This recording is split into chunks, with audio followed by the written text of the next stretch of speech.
নমস্কার বন্ধুরা, আপনাদের স্বাগত জানাই। আমি গোপী কিচেন থেকে বলছি। অনেক অসুস্থ ছিলাম, তার জন্য আমি অনেক দিন থেকে ভিডিও বানাতে পারছি না। প্রায় 7-8 মাস ধরে আমি আপনাদের সামনে ভিডিও করতে পারছি না। তা ভেবেছিলাম ভিডিও করা ছেড়েই দেবো, তো মনটা আবার চাইছে না আবার করব। তাই আপনাদের সামনে আবার আমি ভিডিও বানাতে এসেছি। আপনারা আশীর্বাদ করবেন আমার শরীরটা যেন ভালো থাকে, আর আপনাদের নিত্য নতুন রেসিপি বানিয়ে যেন আমি দেখাতে পারি। তা আপনাদের সামনে আজকে আমি একটা পেটের ভালোর জন্য, যেমন পেটে আমরা খাবার খাই, খাবার খাওয়ার পরে যে হজম শক্তি হয়, তার জন্য একটা আমি নতুন পদ্ধতি, একটা হজম শক্তির জন্য আমি একটা ভিডিও নিয়ে এসেছি। খাওয়ার পরে আবজান খেলে মানুষের হজম শক্তি হয়। তা আবজানটা কী করে খেতে হবে সেটা আপনাদের আজকে আমি বানিয়ে দেখাবো। আপনারা দেখতে থাকুন প্রথম থেকে শেষ পর্যন্ত ভিডিওটা, আমি কি করে বানাচ্ছি। তো দেখুন আমি কী নিয়েছি। বেশি কিছু লাগে না এটাতে, আবজাইন আর বিট লবণ আর একটা লেবু। আমি 100 গ্রাম আবজাইন নিয়েছি, তার সাথে বিট লবণ নিয়েছি, আর একটা গোটা কাগজি লেবু নিয়েছি। যেরকম আবজাইন নেবে সেরকম অনুসারে লেবুটা দেবেন। তো দেখতে থাকুন কেমন করে আমি বানাচ্ছি।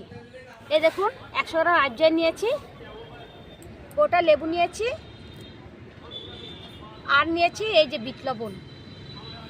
এখন আমি লেবুটা ভালো করে ধুয়ে রেখেছিলাম আগের থেকেই। তো এখন আমি লেবুটা কেটে নেব।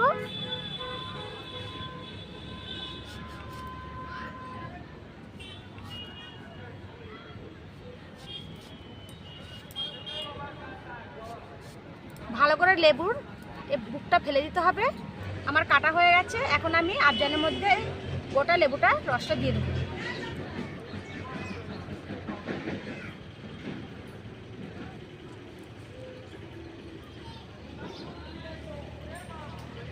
আমার গোটা লেবু দেওয়া হয়ে গেছে। এখন আমি বিট লবণ নেব।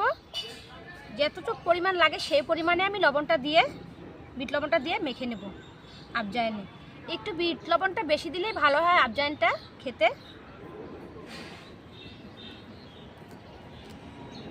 এখন আমি মেখে নেব, আর একটু লাগবে।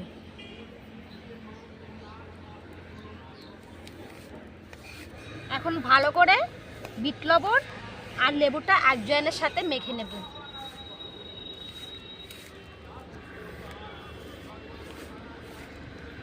এই দেখুন ভালো করে আমি মেখে নিয়েছি।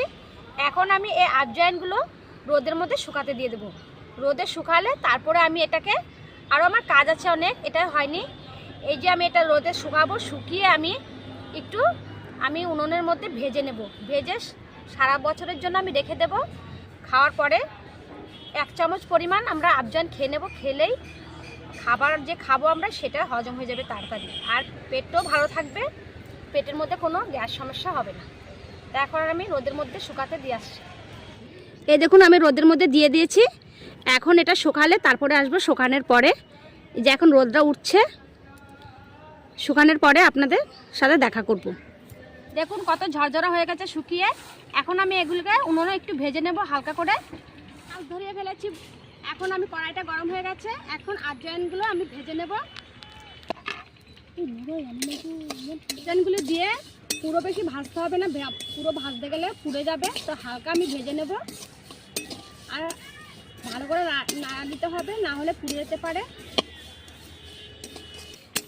আজওয়াইনগুলি ভাজা হয়ে গেছে, এখন আমি নামিয়ে ফেলবো। বেশি ভাজতে গেলে পুড়ে যাবে, পুড়ে গেলে তিতো হয়ে যাবে।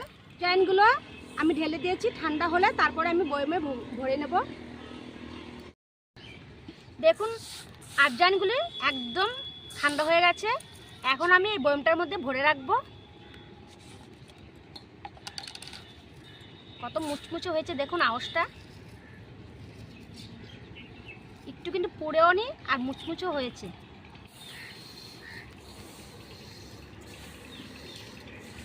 আর আমি আজওয়াইনটা যে রোদে দিয়েছিলাম, লবণটা একটু কম হয়েছিল, তার জন্য আমি আরেকটু লবণ দিয়েছিলাম। প্রায় 50 গ্রাম লবণ লেগেছে আমার এতে, আর একটা গোটা লেবু লেগেছে।